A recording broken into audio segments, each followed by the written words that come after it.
오늘 한국 사회는 지식 사회가 되었습니다. 우리 부모님들이 과거에 가난하고 못 배우고 또 배우지 못한 그러한 것들이 자식들에게 나타나서 천하게 살까 두려워서 부모들이 모든 정성과 수고를 다해서 자녀들을 가르쳤습니다. 그래서 우리 한국 사회는 지금 다 자녀들이 대학을 지나가고 자기가 가기 싫어서 안 갔지 못 가는 학생이 없을 정도로 학교에 그런 장학 제도가 많이 생겼고 국가의 장학 지원도 너무 많이 생겼습니다. 그래서 이 좋은 학교들을 나오고 학벌을 갖추고 좋은 환경 속에서 또 그런 경제적 지원 속에서 살아가는 가운데 살아가는 오늘의 현대인들, 오늘 우리의 자녀들을 가만히 보면요. 너무나 안타깝습니다. 옛날에는 아무리 그렇게 공부를 하려고 해도 할 수 있는 기회가 없고 환경이 주어지지 않았고 경제력이 따르지 않았습니다.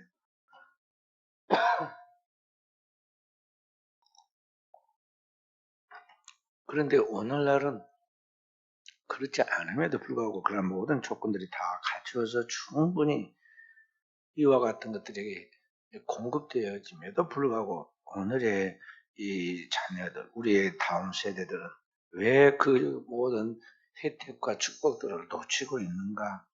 그리고 오늘 이들이 살아가는 이 사회는 왜 날이 갈수록 혼란해지고 어두워지고 있는가? 인간이 살아가는 데 있어야 가장 좋은 축복, 진정한 축복이 있는데 그 축복을 놓치는 이유가 무엇인가? 그게 뭐냐면은 인간이 기본적으로 살아가면서 지켜야 할 그 하나님께서 우리가 말씀하신 그 계명, 하나님께서 하늘의 계명을 하나님 아버지로 경외하여야 한다. 그러면 내가 복받는다.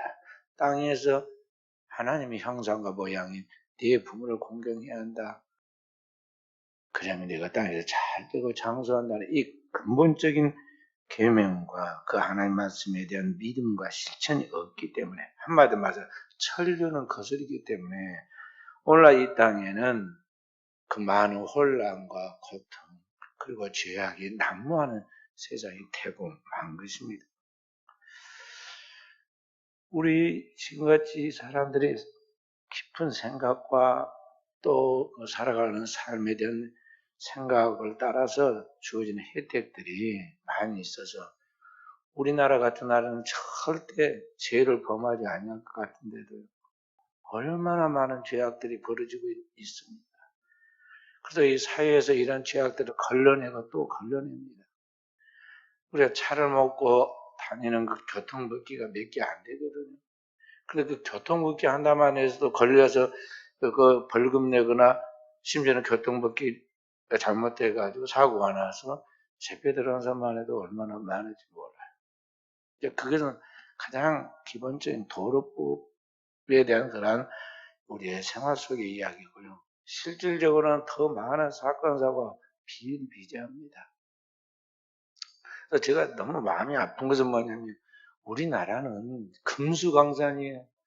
우리나라처럼 이렇게 산과 들 그리고 강이 있고 바다가 갖춰져 가지고 모든 환경이 좋은 데가 세계에 거의 없습니다. 그 우리나라에 있는 사람들이 우리나라 보고 금수강산이다. 금수강산이란 말은 바로 이런 것을 다녀보고 한 이야기들이거든요. 우리 그냥 지금도 다니다가 겨울에 물 먹을 수 있잖아요. 산골에 물도 먹고 시골에 가면 물 다 떠먹어도 다 깨끗한 물들입니다. 아직은 그래요, 우리나라. 그냥 물을 마실 수 있는 나라는 거의 세계에 좀 없습니다.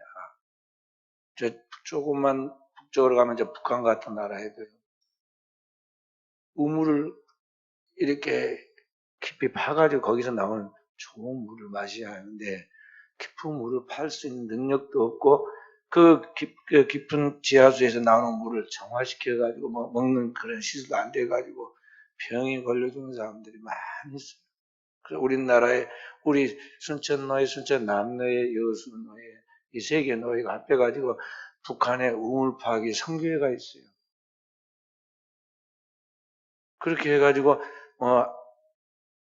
차 하나 사가지고 갔다가 우물 파는 차 하나 사가지고 넣어가지고 우물을 팔아와서 그대로 깨끗한 그런 물을 먹을 수 있도록 그렇게 해줍니다. 병에 걸리지 않도록.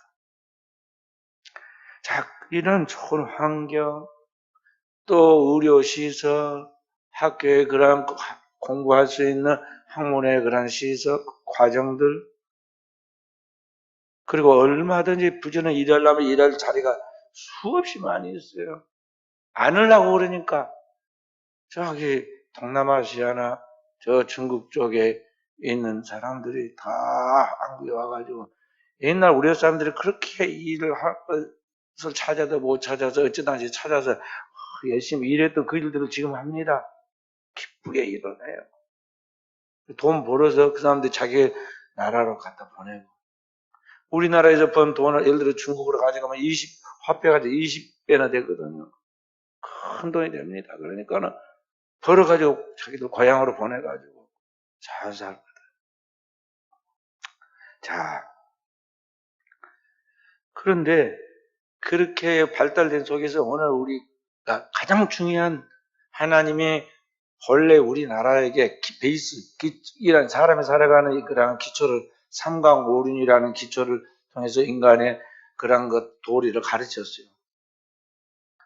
그래서 이런 것들이 이제 인간이 지켜야 하는 도리다 그렇게 가르쳤는데 그런 인간에게 준 그런 것들도 저버리고 이제 하나님께서 이 역사의 마지막 때 우리나라의 세계 민족 가운데 큰 쓰임받는 축복을 받게 하려고 하나님의 복음을 듣게 해서 기독교 신앙이 이 땅에 남한과 북한에 완전히 퍼졌는데 그 하나님 진리의 말씀을 따라 바르게 살아가려고 하는 그런 신앙이 있음에도 불구하고 그런 가장 중요한 것을 놓쳐버려요.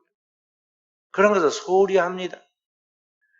그리고 눈에 보이는 반짝인 건 다 금인 줄 알듯이 이 땅에 있는 화려하고 멋있어 보이고 또 때로는 우리의 육신의 정욕을 자극시키는 그런 것들을 보면서 그게 진짜이고 전부인 줄 알고 그것을 쫓아갑니다. 육신의 정욕, 안목의 정욕, 이성의 자랑을 쫓아서 우리 달려가 버립니다.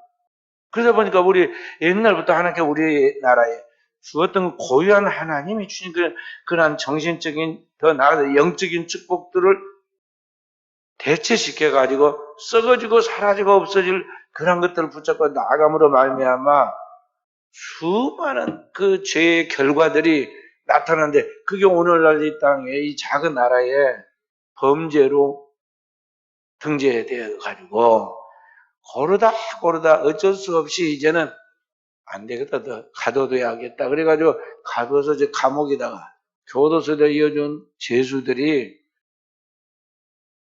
너무 많아졌다니까요. 지금 딱 갇혀있는 사람만 5만 8천 명정인데 최대 수용 능력이 그래요 우리나라에. 최대 수용. 그 다음에 이제 아직 안 들어가 경찰서에 유치장 있는 사람도 있습니다. 또 아직 지금 집어넣을 가능성이 있지만 아직 감옥에 가두지 않고 재판 중에 있는 사람도 있어요. 1년이면 20만 명이 그 속에 들락날락 합니다. 조그만 우리나라에 너무나 범죄자가 많아요. 우리나라에서만큼은 사실 그렇게 많으면 안 되거든. 우리나라에 지금 교도소가 쉬운 4개가 있는데요. 우리나라 시도가 몇 개인가 모르지만 시하고 뭐가 그런 게 몇 개인가 모르지만 아마 그 숫자 봐도 많을 거예요. 많아. 저 조그만 장흥에도 가면은 교도소가 있다니까요. 정읍에만 가도 교도소가 있고.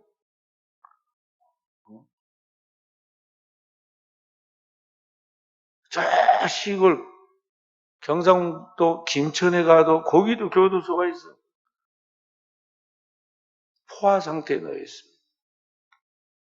하나님이 우리에게 주신 계명이야. 위로는 하나님을 아버지를 경외해야 한다. 아래는 육신의 부모가 눈에 보이는 하나님의 형상이다. 부모를 공경하는 것이 내가 영원히 잘되고 복받는 길이다 하는 하신 이 하나님의 말씀에 가장 기본적인 것들을 우리가 지키지 않고 그 하나님의 말씀을 계명을 따르지 아니하므로 아무리 이 사회에서 많은 공부를 하고 좋은 문명과 문화 속의 혜택을 누리고 그리고 인간이 교양 있는 것 같이 이렇게 살아가지만은 실제로는 그 하나님의 말씀으로 변화되지 않았기 때문에 금방 자기 안에 죄악된 본성이 기어나고 죄의 욕망이 밖으로 표출된 행동으로 나타나는 그 결과가 죄의 열매였다는 것이죠. 그래서 오늘 우리는 신앙생활에 나가면서 오늘 우리의 신앙과 삶을 생각해 봐야 합니다. 오늘 우리가 어떻게 해야 하는가? 근본으로 돌아가야 돼요. 우리 주 예수 그리스도께서 네 부모를 공경하라. 그럼 네가 땅에서 잘되고 장수하는 말씀을 성경에 기록해서 우리를 지키게 하였는데 말씀만 하신 거 아니라 주님이 본을 보이셨던 거 알아요. 주님이 이 땅에서 인류 구속사역을 완성하실 때 33년 동안 이 땅에 계시면서 3년 동안만 그 중에 3년, 33 중에 10분의 1이 3년 동안만 인류의 구속을 위한 대속적 사역으로 자신의 몸을 하나님께 제물로 바친 그런 일을 공적히 하고 그 10분의 9인 30년 동안 주님께서 뭘 하셨느냐? 그냥 우리가 똑같은 일상의 생활 속에 가정에서 부모를 공경하고 부모에게 순종하는 일을 했다는 거 우리가 명심해야 돼. 그 부모의 직장이 대단한 직장이 아니었습니다. 지금도 뭐 그러하지만은 고대는 더 그랬어요. 뭐였습니까? 저 촌에 이스라엘 나라의 변방인 갈릴리 지역에 호숫가에 나사렛이라는 동네가 있었는데 이 나사렛에서 직업이 뭐였느냐면 이 나무를 깎아가지고 물건을 만들어서 파는 목수였어요. 그 목수는 하여간 나무로 만든 거 다 만들잖아요. 그런데 그 예수께서 그 아버지의 그 직업을 도와가지고 한 가지로 일하셨다고 했어요. 아버지가 똑같이 그 일을 받들어서 한 거예요. 대단한 일을 한 것이 아니라 불구하고 그 하나님의 아들이 인류 구원을 위하여 오신 그 엄청난 구속의 영원한 사역을 하려고 하면서 그 소중한 시간에 이 부모가 하고 있는 똑딱똑딱하고 만들어가는 그 목수 일을 돕기 위해서 그 소중한 시간들을 대부분 사용했다는 거예요. 순종하고 부모에게 공경하고 나아가는 것을 우리에게 가르치고 돈을 보이기 위하여 했던 걸 알아야 돼. 그 지혜와 청명이 하나님의 모든 청명이 다 같은 주님께서 우리식으로 말하면 돈 벌러 가가지고 돈을 못 벌겠어요? 얼마나 돈을 많이 벌었겠습니까? 영리하게. 근데 그렇게 하지 않고 아버지가 하시는 그 직업인 목수의 일을 거기에 시간을 보내면서 보냈단 말이에요. 그 목수이신 주님께서 자기가 만들었을 그런 같은 나무로 십자가를 지고 골고다 언덕 위에 올라가시죠. 공생애 때 마지막에 올라가시죠. 그리고 십자가 위에서 인류의 죄를 대속하는 7마디의 말씀을 말씀합니다. 그게 가상칠언이라고 하는데 그 가상칠언의 말씀 중에 한 가지가 들어있는데 그게 뭐냐면은 그 부모에 대한 이야기를 합니다. 아마 그때 이미 아버지 요셉은 돌아가셨던 것 같고 어머니 마리아만 있었는데 마리아 곁에 누가 있으면 예수님의 막내 제자인 요한이 거기에 있었습니다. 요한은 제사장들과 같은 그 집안이어가지고 항상 그 제사장 집에도 자유롭게 들락거렸는데 그런 연고로 사람들이 함부로 하지 않았던 것 같아요. 그래서 십자가 곁에까지 가 있는데 거기에 마리아가 있었죠. 그때 십자가에서 자기가 지금 온갖 고난을 당하고 피를 흘리고 물을 쏟아내고 마지막 호흡 한 자락까지 다 내놓으려고 그 마지막 순간인데도 불구하고 그 고통 속에 있으면서도 자기의 모친을 생각합니다.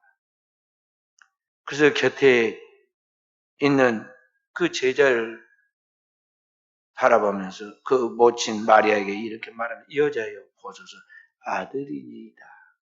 예수님이 왜 여자여 그렇게 불렀냐면 여기 그냥 말을 그렇게 표현하는데 여사님 그런 뜻이에요. 여사님. 그래 공경한 높임 받는 공적인 여성에 대한 호칭이에요. 주님은 인류 구속을 위하여 성령으로 잉태되어 그리스도께서 마리아의 몸을 통해서 오셨지만은 그분은 본래 하나님의 아들이셨고 죄 없이 태어나신 분이시죠. 그렇기 때문에 지금 하나님의 아들의 본래 위치에 서서 지금 말씀을 한 것입니다. 그러면서 자기를 낳아서 기르고 모든 수고를 다하여 그 마리아에게 여자여 보소서 아들입니다. 지금 요한을 가리켜서 아들이다. 내 아버지 뜻대로 행하는 자가 곧 내 형제요 자매요 모친이라는 말씀처럼 하나님의 뜻대로 하나님의 계명을 따라 살아가려고 하는 요한이야말로 진정 하나님 나라의 아들이라는 것이죠. 그렇게 붙여주죠. 그리고 그 제자를 바라보면서 말하 보라 네 어머니니라.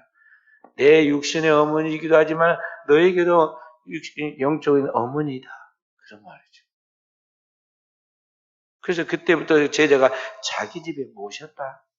성경 그랬고 마가의 다락방에 보면 예수님의 모친 마리아를 모시고 12제자가 거기에 함께 기도하는 장면을 볼 수가 있습니다. 죽음의 자리에서까지도 그 부모의 영혼과 그의 생활을 돌보시는 그 주님의 부모를 공경하는 모범 안에서 오늘 우리가 부모를 공경하고 순종함이 진정한 인간의 도리이고 축복이라는 것을 가르쳐주고 있다는 것을 우리가 알아야겠다는 것입니다. 그래서 주님께서는 오늘 우리의 연약함과 그 어리석은 부족함에 대한 것을 다 채우려 하시기 때문에 오늘 우리의 연약함을 다 하신 주님께서 오늘 우리에게 그런 사랑의 실천을 통해서 우리에게 이미 존재하고 있는 하나님의 나라가 이 땅에 있다는 것을 체험하게 하고 가정이 우리의 모든 삶의 보금자리이고 세임을 받는 원천이고 여기에 하나님의 모든 희망이 있다는 것 여기에 모든 하나님의 소망이 있다는 걸 알고 가정을 통해서 이 모든 역할을 감당하도록 우리 사는 성도들이 신앙의 본을 가지고 살아가야겠고 그 신앙이 자녀들에게 자연스럽게 유산으로 이어지도록 해가야 하겠습니다. 그래서 자녀들이 자랄 때 부모에게 묻기를 아빠 천국 어떤 곳이야 하고 물어본다면 아이에게 뭐라고 설명할게요? 이게 뭐 이상학적인 이야기를 이 어린 아이에게 말해가지고 알아들을 수 있는 게 아니잖아요. 자녀들에게 말해 이렇게 말해. 응, 천국은 말이지 우리 집과도 같단다. 오, 그렇구나. 알아들을 수 있을 만큼 가정이 그런 곳이 돼야 한다는 것이죠. 이번에 우리 손녀가 딱 하루 왔다 갔는데 제가 바빠가지고 손녀를 태우러 갔다 오긴 했는데 갈 때는 태워다 주지도 못하고 같이 놀러 한낮에라도 가줘야 하는데 가지도 못하고 이번에 그랬습니다. 근데 이제 제가 전해 듣는 말이나 자기 할머니로부터 전해 듣는 이야기는 뭐냐면 이 손녀가 얼마나 적응하고 사람들과 잘 어울리든지 여기 우리 순천에 무슨 자벌드라는 곳이 있는데 우리 신의 권사님 그가 근무하잖아요. 나는 그 직장 생활을 하는 사람들, 직장 구하는 사람들 거기 가서 뭐 구직하고 그런 데인 줄 알았어. 그랬더니 거기를 또 간다고 그러더라고. 그래 나는 거기를 왜 갈까? 우리 유은이를 데리고.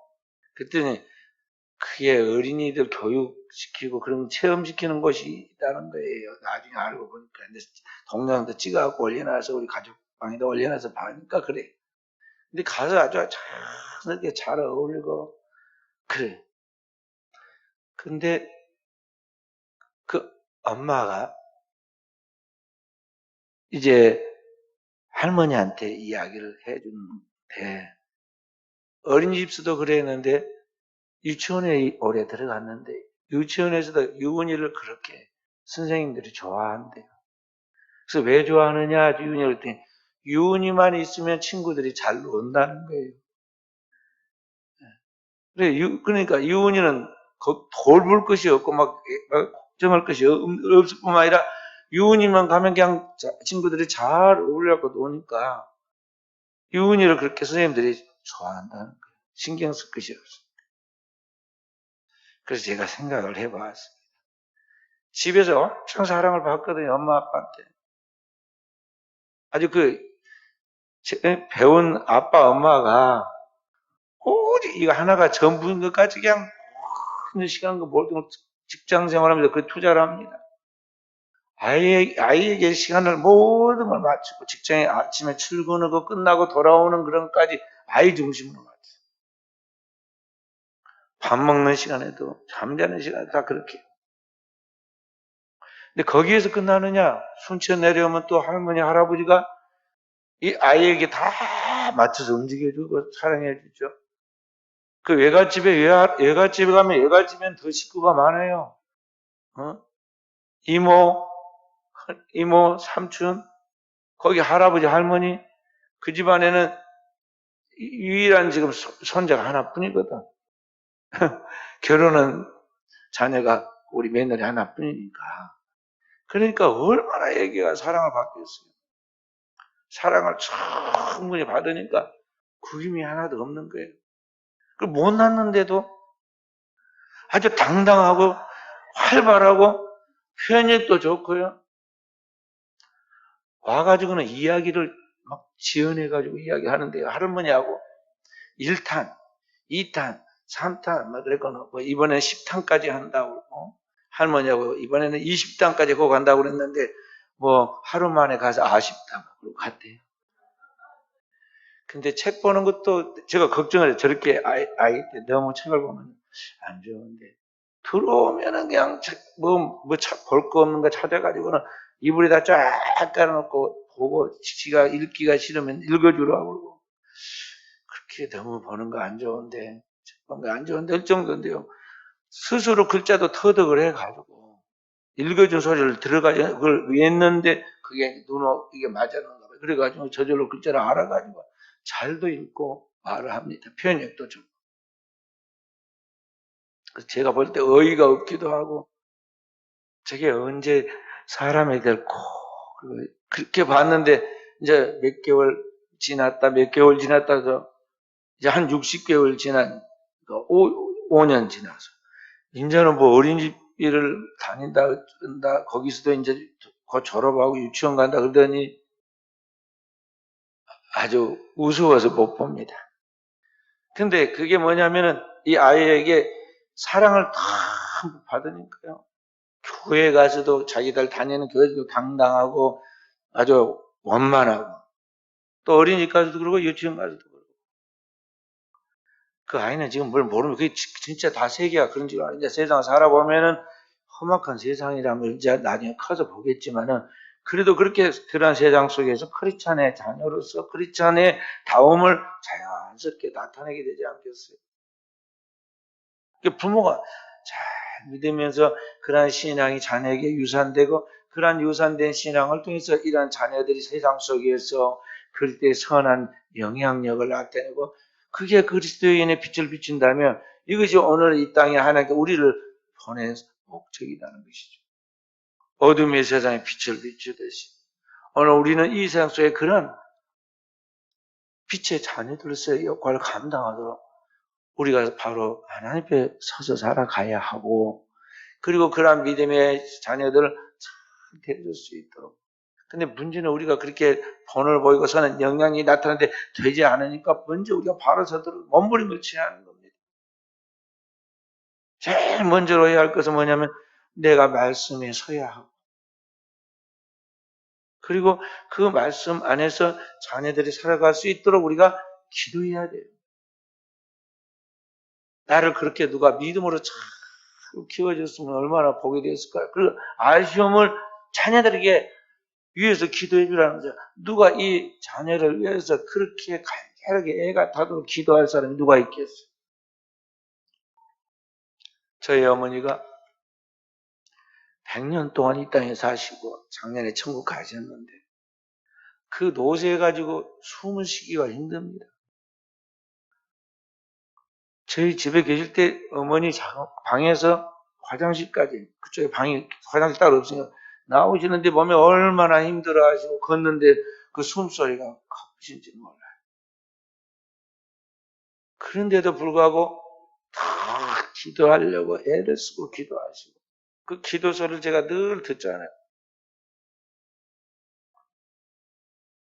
그리고 제가 어디 갈 일 있으면 나갈 때 인사하고 나가면요, 마지막 말씀인 것이 항상 조심해라고 이야기합니다. 그 속에는 다 담겨 있죠. 부모니까. 그리고 딱 제가 돌아서 나가면 어머니는 들어간 게 아니라 그때 기도를 하고 있습니다. 제가 안 보일 때까지 기도를 합니다. 동네에서 제가 나올 때 보면 백미러로 보이잖아요. 어머니한테 인사하고 나오면 대문 앞에 서 있는데 저 동구박에 차가 없어질 때까지 기도하고 있어요. 기도하고 계세요. 그 어머니의 기도. 제가 어머니가 별세하시고 1년 가까이 어머니가 보이시질 않았어요. 꿈속에서. 그런데 어느 날 제가 목양실의 문을 좀 이렇게 열어놓고, 그리고 제가 목양실에 앉아서 뭘 하고 있는데 저희 어머니가 딱 들어오십니다. 항상 저기 이제 중상층에서 기도를 하시는데 기도하시고 1시경에 내려오십니다. 딱 내려오면서 제가 문이 열렸으면 딱 들어오셔서 내다보면서 어머니가 웃고 이야기를 하시죠.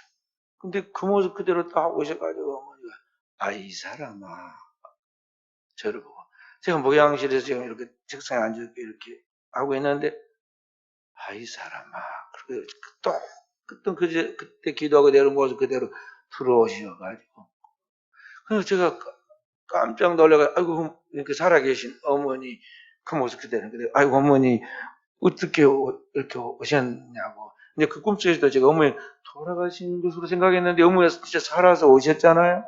그래서 어머니를 내가 이렇게 딱 이렇게 이렇게 공경하는 자세로 이렇게 어머니를 이렇게 포옹하려고 이렇게 하니까요. 어머니가 나를 지나서 창문에 있는 데 쪽으로 가가지고 밖을 이렇게 밖에 한번 둘러보시는 거예요. 그래서 다시 이야기를 걸려고 그러니까 꿈이 딱 깼어요. 꿈이었어요.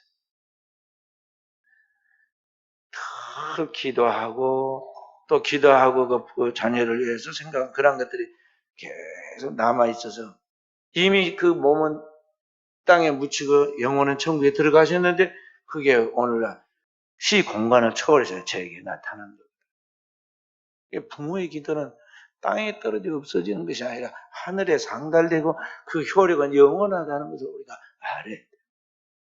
그래서 기도해야 돼요. 자녀들 위해서 기도해야 한다 이 말이에요. 부모가 항상 그렇게 곁에 있는 게 아니에요. 자녀는 늘 부모가 내 곁에 있고 나를 위해 기도하고 다 돌봐줄 줄 알아요. 우리 아들이 이번에 왔다 갔는데 며느리하고 가면서 용돈들을 주고 갔습니다. 제가 봉투만 구경을 했는데 이제 또 우리 저기 할머니한테 이제 또 이렇게 드리는데 읽어보긴 했습니다. 뭐라고 그랬냐면 아버지 어머니 늘 기도해 주셔서 감사합니다. 그 인사말이에요. 딱 한 줄 썼습니다. 어머니 아버지 늘 기도해 주셔서 감사합니다. 근데 문제는 그 어머니 아버지가 늘 기도하는 그 모습으로 살아있는 게 아니다는 거죠. 그러니까 오늘 우리는 하나님 앞에서 부모는 자녀를 위해서 더 기도해야 하고 자녀는 그 기도한 부모에 대하여 내가 할 수 있는 정성을 쏟을 수 있을 때 항상 우선순위를 거기다 두라 이 말이죠. 시대가 변천하고 문명이 발달하고 일이 바쁘다 보니까 우리가 자꾸 부모에 대해서 다음에 시간 내서 언제 가야겠다 그렇게 생각하는데요. 아무리 바쁘게 부지런히 쫓아다녀도 부족한 거예요. 제가 어느 때 신문을 보니까 어떤 국회의원은 서울에서 일을 하는데 그 차를 타고 부산까지 부모님한테 간다고 그러더라고요. 그래서 참 이름을 내가 기억을 못 하겠는데 참 되었다. 사람이 저래야지. 정치한다 바쁘다 그래가지고 부모에 대해서 그러면 안 되잖아. 근데 보통 우리 크리스찬도 못할 일이잖아요. 매주 부모님한테 간다는 거예요. 토요일이. 크리스찬인지 아닌지 나도 모르겠는데 오늘 우리 크리스찬으로서 우리가 어떻게 해야 할 것인가에 대해 그리스도가 우리에게 본을 보여준 그대로 해야 하는 것입니다. 우리가 하나님의 일에 어떤 중요한 구속사적인 일에 동참하는 그 일 외에 우리가 가장 중요한 일이 있다면 이 땅에서 이 가정을 그리스도의 왕국으로 만들어가도록 영적인 삶을 살아가는 것이다 하는 것이죠. 그래서 우리는 깨어서 늘 기도해야겠어요. 기도하는 종들이 되어야겠다 하는 것이죠. 그렇게 할 때 거기에 위대한 믿음의 자손들이 나오는 것입니다. 우리 일부 예배 때 말씀을 드렸는데 한 사람의 이야기,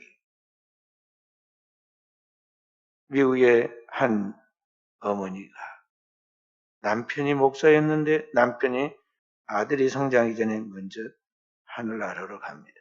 그래서 가정을 이어가고 그 자녀를 키우기 위해서 고장난 재봉틀을 고쳐가지고 그걸 가지고 남의 옷을 수선했습니다. 그런데 손재주가 있어가지고 탁월한 재봉 감각이 있어가지고 일을 잘했어요. 그래서 돈을 벌면서 그것으로 자녀를 가르쳤는데 그 자녀도 공부를 잘해가지고 미국의 유명한 존스 홉킨스 대학의 수석 졸업생이 됩니다. 졸업식 날 그 어머니도 초라한 옷을 깨끗이 빨아입고 식장에 참여했습니다. 근데 거기에 그날의 졸업식 연설한 사람이 누군가 보니까 자기 아들입니다. 아들이 수석으로 졸업하면서 거기에 답사로 연설을 합니다. 그러면서 뭐라 하냐, 오늘의 이 영예를 얻게 된 것은 두 분의 공로입니다. 첫째는 평등하게 학문의 기회를 열어서 내 미래를 열어준 교수님들입니다. 둘째는 극빈한 가운데도 기도하며 희망을 말씀하신 어머님이 계셨기 때문입니다. 그래서 자기 어머니로 소개했습니다. 비록 초라한 옷을 입고 또 화려한 사람들 속에 눈에 띄지 않았지만 그 순간에 그 어머니는 그 사람들 속에 가장 아름다워 복 있는 행복한 사람이 되었습니다. 그렇게 자녀를 믿음으로 키웠던 그 어머니의 아들은 어떻게 됐을까요? 이 아들은 1902년에 프린스턴 대학교의 총장이 됩니다. 그리고 그로부터 10년이 지나가는 다음에는 미국의 28대 대통령이 되었습니다. 그 사람이 누구냐면 우드로 윌슨 대통령입니다. 우리나라는 일본의 지배를 받아가지고 그렇게 탄압받고 있을 때 우리나라의 자주 독립의 정신에 큰 영향을 끼쳐서 우리나라가 3.1 운동이 일어나도록 만드는 그러한 정신적인 역할을 하는 사람이 바로 이 사람입니다. 윌슨이 주장했던 민족 자결주의 원칙, 이런 사상에 힘입어서 우리나라 사람들이 우리나라도 독립해야 한다 외친 것입니다. 그러니까 이 기도하는 어머니를 기억하고 있는 자녀는 복을 받을 수밖에 없어요. 왜 자녀가 삐뚤어지느냐? 부모가 하나님의 그 아름다운 아버지상, 하나님의 그러한 형상으로서의 그러한 상을 가지고 있는 어머니를 보지 못하고 삐뚤어진 그러한 것들을 왜곡된 모습을 가질 때 어긋나는 거예요. 교회에서도 마찬가지입니다. 교회에서 건전한 목회자상과 좋은 이미지를 갖지 못한 그러한 교회의 자녀들은 삐뚤어져 가지고 신앙생활을 나중에 안 합니다. 그리고 이단에 빠지잖아요. 그래서 오늘 우리는 이와 같이 하나님 앞에서 제대로 된 신앙을 갖고 기도하는 부모가 될 때 그 기도 밑에 자란 자녀들은 부모의 은공을 잊지 않고 반드시 그 은혜에 보답하기 위해서 최선을 다하게 되고 그것이 현실적인 축복으로 나타나게 된다는 것을 알아야겠습니다. 이제 자녀에 대한 기도를 들으면서 말씀을 마칩니다. 주여 들으소서. 우리가 기도하나이다. 우리 자녀들을 위하여 기도하옵니다. 우리의 마음의 간구를 들으소서. 그들을 악의 세력으로부터 가만히 숨어 기다리는 재앙으로부터 지키소서. 주여 우리 자녀들을 위한 기도를 들으소서. 그들을 삼켜버릴 소용돌이로부터 금방 꺼져버릴 믿을 수 없는 모래 땅으로부터 그들을 집어 올리소서. 주여 우리 자녀들을 위한 기도를 들으소서. 세상의 헛된 즐거움으로부터 불신으로 인한 슬픔의 고통으로부터 주여 우리 자녀들을 지켜주시고 인생의 쓰디쓴 잔재에서 이들을 격려해 주옵소서. 주여 그들과 가까이 계시옵소서. 우리의 소원의 언어를 읽으소서. 말없이 밀려드는 탄원을 읽으소서. 거룩하신 아버지시 우리의 자녀들을 위하여 그리고 그들이 어디에 살든지 끝날이는 본향으로 인도해 주셔서 어느 분이 쓴 기도인데 부모의 자녀를 위한 그 기도, 그 마음이 다 담겨 있습니다.